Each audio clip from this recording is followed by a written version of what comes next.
Hello, this is part 4 of the series Gautama and Friedrich.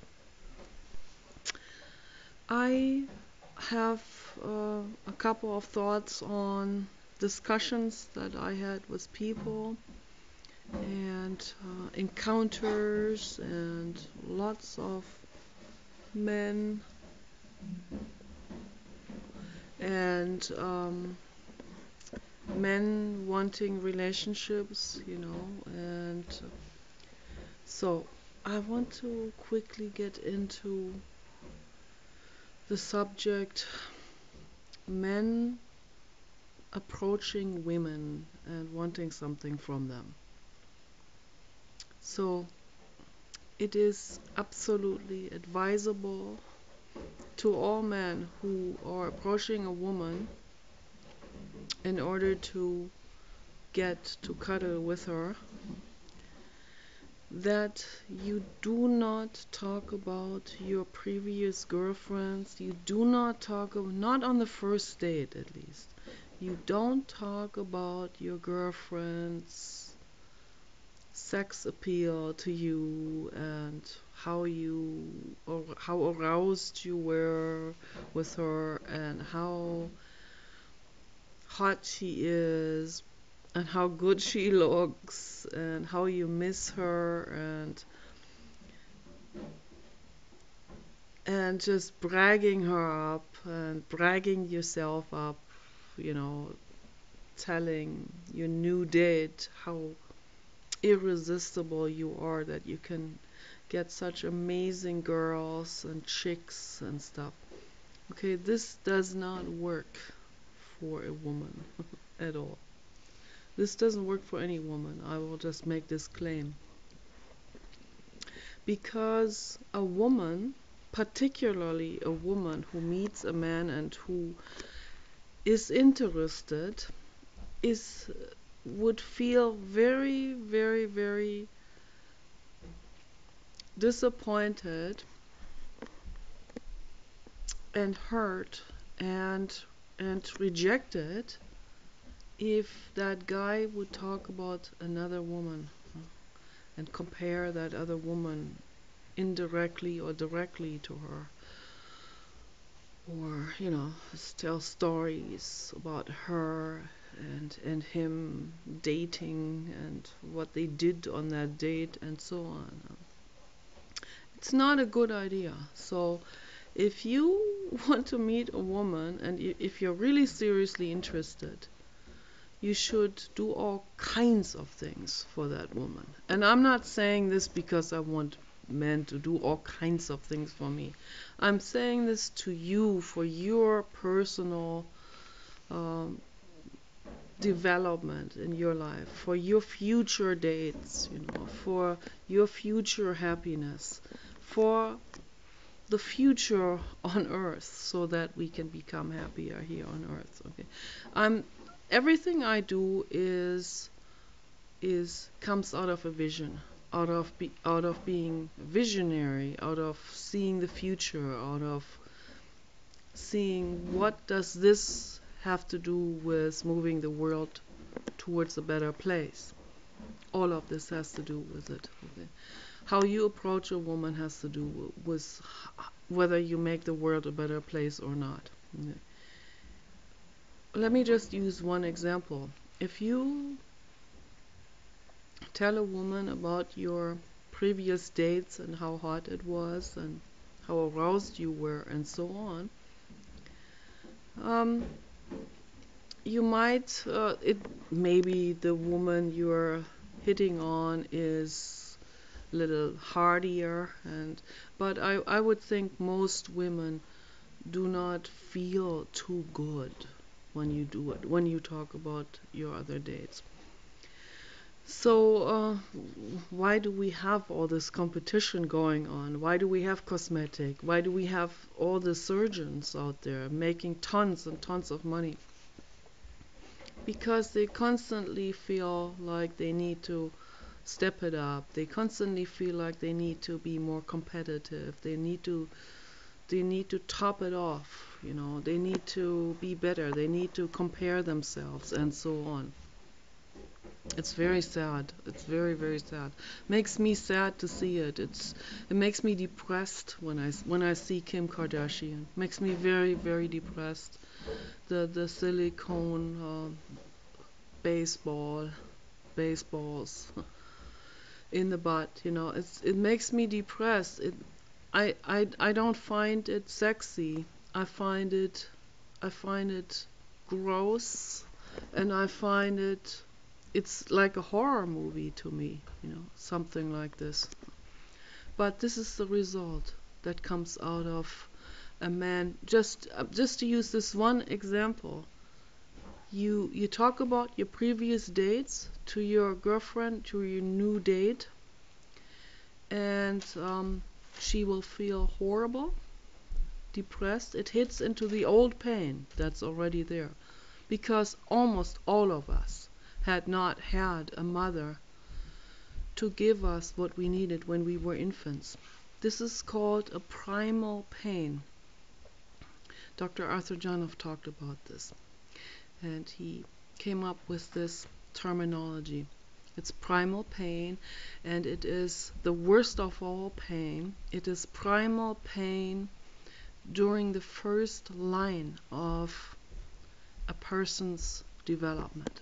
First line is everything from conception to about a year old or half a year old.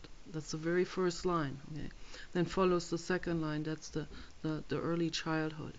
And then third line is teenagers and adults.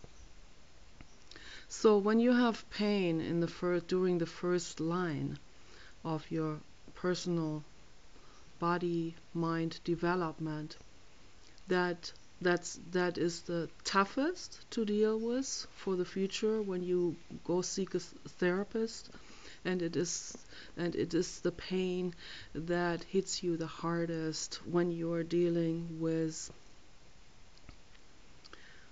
particularly with anything that has to do with sexuality and affairs and encounters and intimacy with a partner.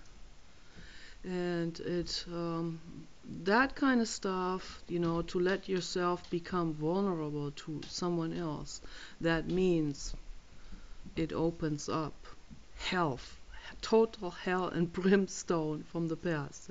It opens up the total horror that was created during the first line of personal development.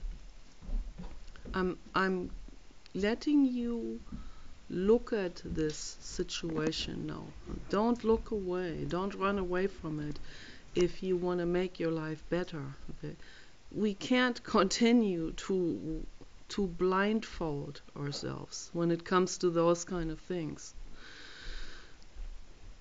So, speaking from my own experiences, I have terrible jealousy issues. I have terrible insecurities. I have a very stubborn mind, okay, but I still have my insecurities as a woman. I still get jealous. I still feel rejected. I still feel like I'm compared. I still feel like I'm not liked enough. And so on. That will continue on because it is the old pain. The old pain is still there. I'm trying to dissolve it, but it's an ongoing process. At least I'm looking at it. I'm looking into it. I'm introspecting, and I'm trying to dissolve it. I'm working on it, okay? But it is extremely difficult. But when it comes to intimacy and intimate encounters with a potential sex partner, I can't speak for others. I can only speak for me as a woman who is straight. So when I meet a man who shows interest and he talks about other women, and I've had that happen many, many times, then it shuts something off inside of me right away. It's like I'm right away not interested anymore, because it doesn't feel good to meet someone for the first time, or the first couple of times in writing or in person, and that other person starts to blab about his other sexual encounters. It just doesn't feel.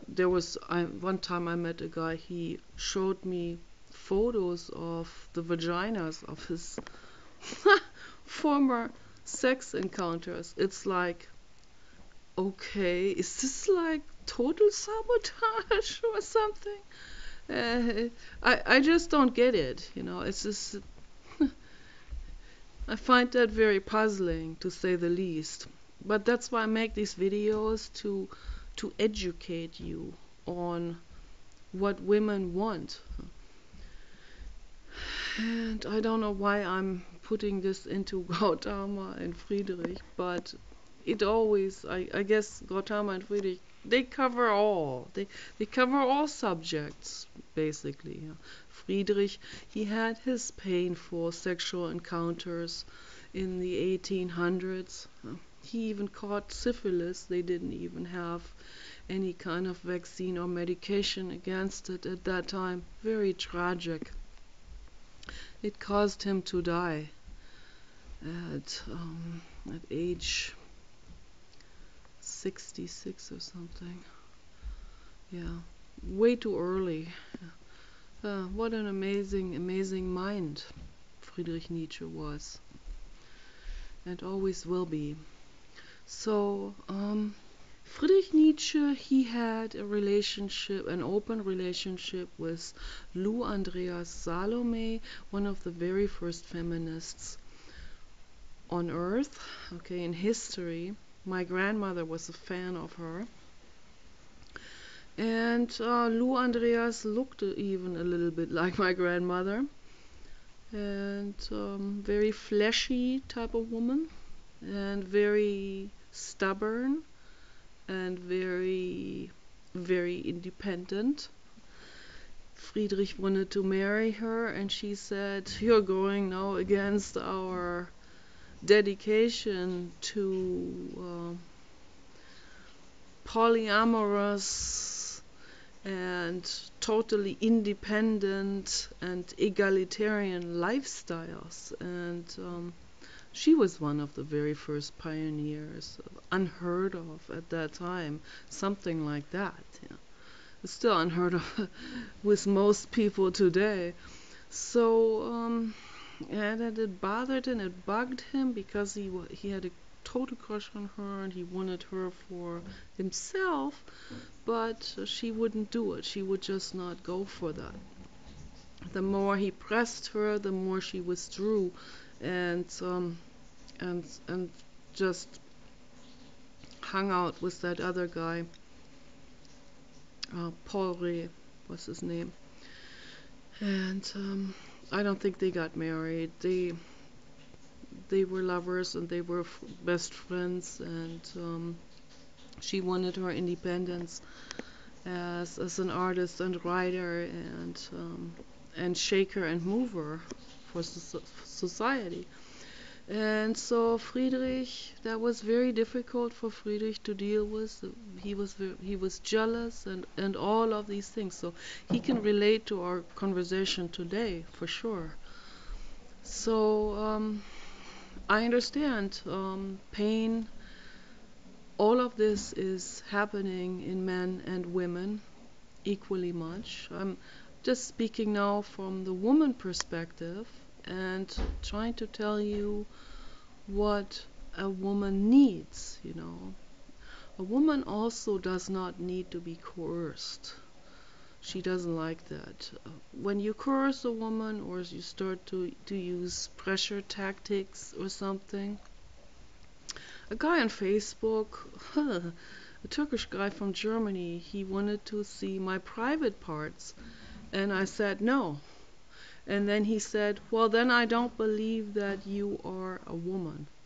And so I didn't write back anymore. But see, this is this is the kind of tactics some people use. Like they start they will find the insecurities of people, and this is the most favorite insult there is to call a woman a man or guy or boy, fat boy or whatever, or tranny. So the Republicans use those words. They just love it. They just love that T word, that T-Rex tranny word. You're a tranny. And then the women go, oh, do I look like, really? Do I, oh my gosh. And they look in the mirror and they go like, do I look like a guy with makeup on? And oh, and all that insecurity, it's just, but they know that they know it. They know how much that hurts. So that's why they use it. A lot of Republican women use that because they know how much it hurts to them. So they'll use that to other women who don't share their views or whatever. And the Republican men use it also on women. And the Republican men and women the the reversed, on the men. Call a man a pussy, or they call a man gay. It's always gay, fag, and those kind of things. So you know how those types of words seem to hurt people the most, because people, they're already like, they feel insecure, about themselves, very, very, very, very self-conscious, looking in the mirror. How do I appeal? Am I feminine enough? Am I masculine enough? And so on. So these are the things that really, really hurt people.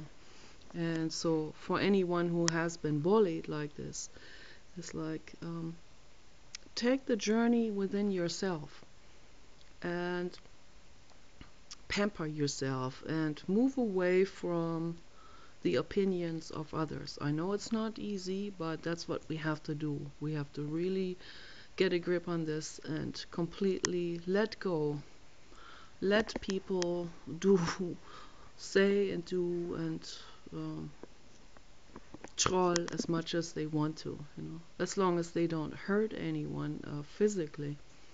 So, but they hurt people physically by hurting them emotionally. This is going on, and there are a lot of vulnerable people out there who end up committing suicide. So that's why I support the activism to protect teens and anyone who is vulnerable and who is already suffering very strongly under, terrible self-image problems and so on.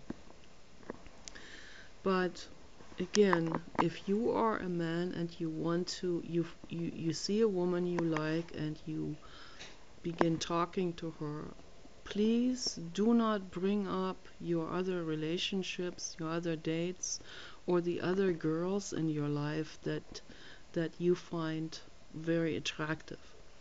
Don't do it. I mean, you can do this after you really get to know a person and you share photo albums and whatever, and then you can talk about it, and you can maybe share how it felt when he or she left you, and how you can share your feelings about it. But don't brag them up. Don't brag up how hot that relationship was, because it will only make your new date hurt very deeply and feel very insecure, and make her feel more and more insecure than she has already been feeling.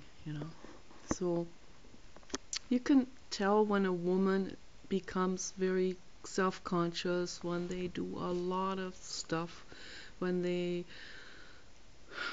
put makeup on and different clothes and do things with their hair and so on, you know. You can tell there's already so much insecurity going on. You know, 1,000 years ago, they didn't do these things. They had more hair, and or let's say 10,000 years ago, they had more body hair and all of this, and it was just, they didn't wax.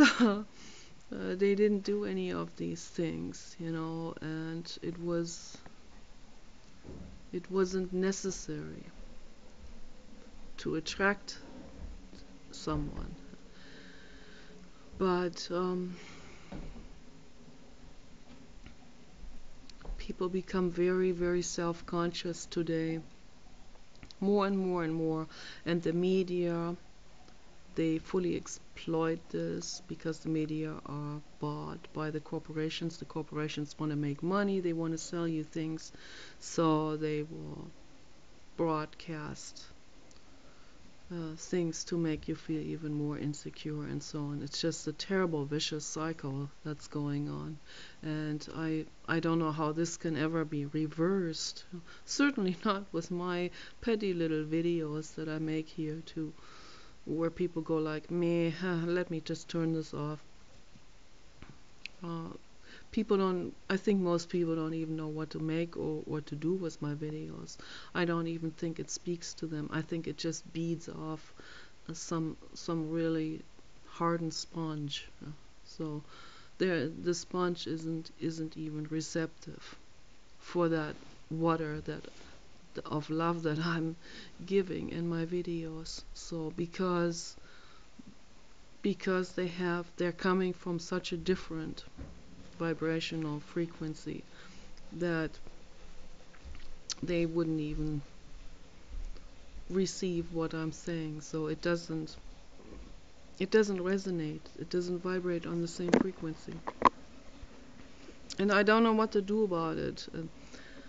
I really don't know what to do about it, but the only thing I can do about it is to make the videos anyway, and hope that maybe it will help someone. I hope that it will help a woman, or it will help a man to address a woman differently and better, and become more sensitive and become more aware of her needs and of her hurt and her pain and her trauma and her insecurities and sensitivities and so on, you know. So it's very important to become very aware about this. So yeah, I needed to say this. Peace out.